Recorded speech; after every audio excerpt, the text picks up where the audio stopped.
Bueno, hablemos de los jubilados. Sí. Y este compromiso ahora del gobierno de empezar a pagar los juicios de los jubilados que tengan sentencia firme. Bueno, algo que se estaba esperando. Se toma como buena noticia esto, en este contexto tan complicado de los jubilados, sí, ¿no? Pensemos que han sido parte de la mayor licuación, digamos, la licuadora pasó por los jubilados y no pasó por otro lado. Y bueno, ha sido tema lamentablemente de mucho tiempo en el cual hemos puesto y ponemos el foco. Por eso saludamos, como siempre, a Eugenio Semino, quien es defensor de la tercera edad, para hablar de esta situación, querido Eugenio, que, bueno, lamentablemente a los jubilados los ha tocado y tanto, y si esto se trata de medidas paliativas o, en definitiva, bueno, alguna cuestión más de fondo, ¿no? ¿Cómo estás, Eugenio? Buen día.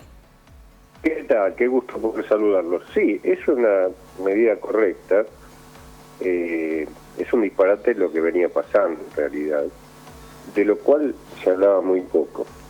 Recordemos de qué es lo que estamos tratando.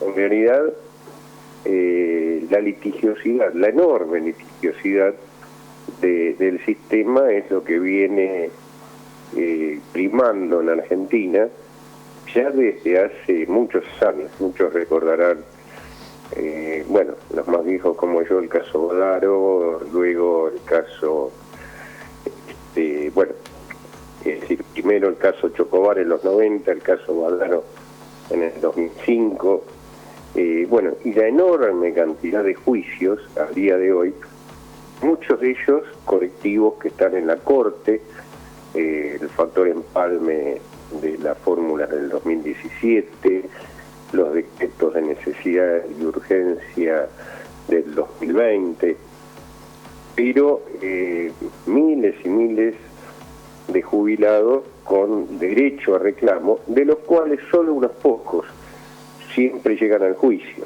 por razones económicas, culturales, por razones personales, familiares, pero esos pocos tienen un stock permanente de juicios que está en el orden de los 300.000 en el sistema, que llegan a una sentencia después de 6, 7, 8 años de litigio, y que cuando se obtiene esa sentencia, que por otra parte es de primera instancia, luego recurrida por ANSES, llega a la Cámara y después de la Cámara en muchos casos hasta la propia Corte, cuando esa sentencia queda firme, transcurrido todo ese tiempo y todas esas instancias, ANSES o el Estado argentino, que fue quien la generó por haberle pagado mal a los jubilados, debiera liquidar esas sentencias dentro de los 120 días hábiles de haber quedado como tal, de haber quedado firme.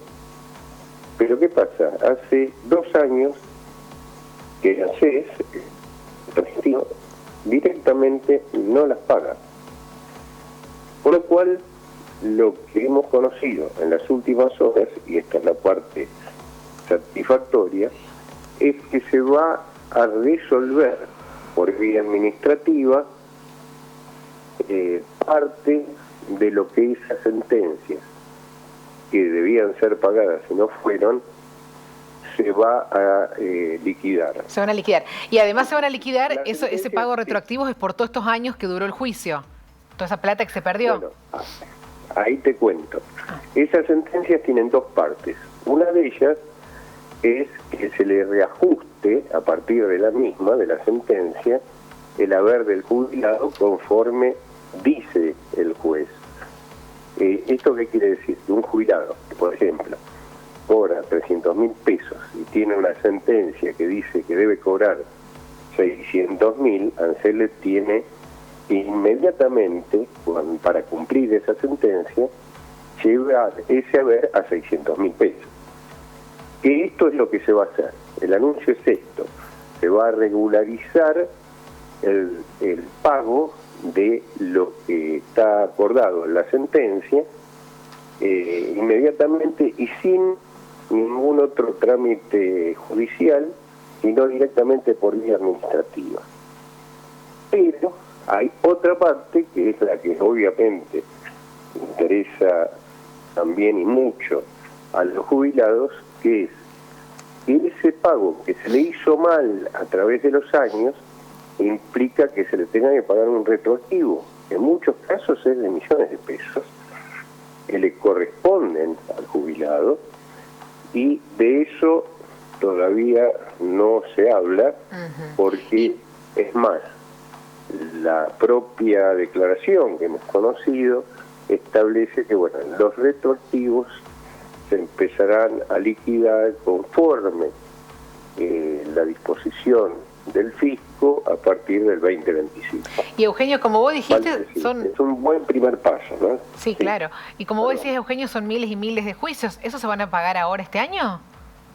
Los que con sentencia firme. Las sentencias que se calcula están en el estado que señalaba anteriormente, son alrededor de 83.000 que vienen sin ser liquidadas. Las primeras que se irían poniendo al día conforme lo que explicábamos, es decir, reajustando ya el haber, son alrededor en este primer paso de 5.000. El gran tema, la gran duda es, bueno, ¿se cumplirá con los retroactivos también? Porque hay otro tema que aparece como más técnico y no lo es. Esas sentencias que no se pagaron en tiempo y forma van generando intereses, pero los intereses que paga ANSES son intereses negativos respecto a la inflación. Por ejemplo, no se pagó una sentencia durante todo el año pasado, generó intereses durante todo ese año, pero la tasa que generó en el año fue alrededor del 113%, mientras que la inflación fue del 210%, 211%. Por lo cual, ¿con qué se especulaba? Con que la inflación se iba comiendo el propio derecho del jubilado, aún ratificado judicialmente. Está bien, Eugenio. Bueno, fuiste muy claro con la explicación. Es como decías, es una buena noticia, por supuesto, porque hace años se está esperando que se pague esto que corresponde. Ya pasaron varios años y se ha retrasado bastante. Bueno, una buena, por lo menos una buena para esos 83.000 jubilados que estaban esperando, ¿no? Ese pago como corresponde de cada uno de los juicios. Eugenio. Es un muy buen anuncio, pero insuficiente, ¿no? Claro. Es decir, porque en paralelo, y lo último, no le robo más tiempo, al día de hoy los saberes de los jubilados se siguen licuando. Sí. Porque sobre todo los de la mínima, o los que llamamos submínima, mínimas son haberes de 5 millones de jubilados y pensionados, y las submínimas son prácticamente 1 millón más, que ganan menos que la mínima, que son las pensiones no contributivas para discapacitados y las pensiones universales de adulto mayor, y unas son el 70 y otras el 80% de esos saberes ya mínimos. ¿Qué pasa con ese sector? Recibe el 4.2% del precio consumidor, como el resto, pero el bono, que es ese pago negro que desde hace 1 año y medio hace el Estado, ese bono siguen siendo los mismos 70.000 pesos sin ningún tipo de reajuste que se pagó en el mes de marzo. Por lo cual el jubilado de ese sector o el pensionado de ese sector no va a recibir el 4.2 sobre el total, sino aproximadamente el 2.9, el 3%. Perfecto, Eugenio. Menos que la inflación. Muy agradecido. No, igualmente a vos. Un abrazo.